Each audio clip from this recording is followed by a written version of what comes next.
Welcome friends, સોનેરી મીઠાઈમાં આપ સૌનું સ્વાગત છે। તો આજે મેં ઇન્સ્ટામાંથી કેટલીક વસ્તુઓ મંગાવી છે, તો આજે આપણે એનું અનબોક્સિંગ કરીએ।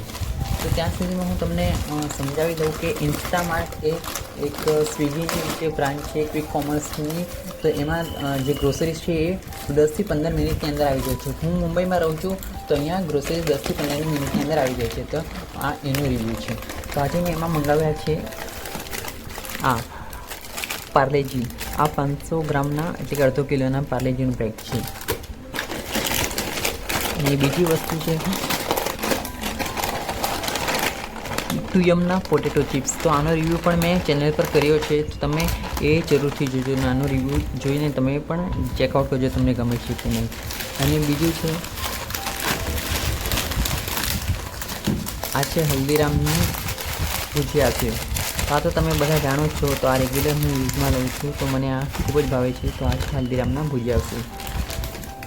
બીજું છે હાઇડ એન્ડ સિંગ મિલાનોના ચોકો ચીપ કૂકીઝ। તો આનો રિવ્યૂ પણ મેં કર્યો છે, તો તમે એ પણ જોજો। હું આ બધાના લિંક ડિસ્ક્રિપ્શનમાં રાખી દઈશ, તો તમે એ બધું જોજો જરૂર।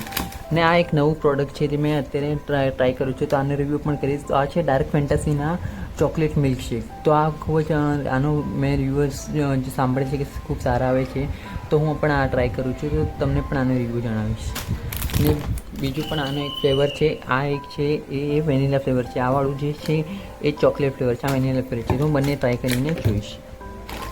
અને અન્યમાં તો લેઝનું પોટેટો ચિપ્સ છે, લેઝનું જે રેગ્યુલર પોટેટો ચિપ્સ આવે એ છે। તો આ બે એ છે લેઝના પોટેટો ચિપ્સ। ને આ એક કેડબરી પણ છે મંગાવી મિલ્ક બારની, આ કેરેમલ ફ્લેવર છે। આ ખૂબ જ સરસ આવે છે, ને હું આનું પણ રિવ્યૂ કરીશ। ને બીજી એક છે આ કેડબરી જે 20 રૂપીસ વાળી આવે છે એ। તો આ બધાનું ટોટલ લગભગ 400 રૂપિયા થયું છે। તો તમારા એરિયામાં ઇન્સ્ટામાર્ટ છે કે તમે ક્યાં રહો છો, અને તમને એની સર્વિસીસ કેવી મળે છે, શું 15 મિનિટમાં આવી જાય છે કે નહીં, તો એ બધું અમને જરૂરથી જણાવજો। મારું અહીં વાત કરતો અહીં મુંબઈમાં તો 10થી 15 મિનિટની અંદર આવી જાય છે। તો આ ખૂબ એક સારી સર્વિસ છે, અને 99 રૂપીસથી ઉપર હોય તો ડિલિવરી ચાર્જ પણ નથી લેતા, જે મોટાભાગે તો હોય જ છે। આપણે 200-300 રૂપિયા તો મિનિમમ થઈ જાય છે। તો તમે પણ ટ્રાય કરજો, અને મને આ વિડીયો કેવો લાગ્યો એનો જરૂર રિવ્યૂ જણાવજો। Thank you.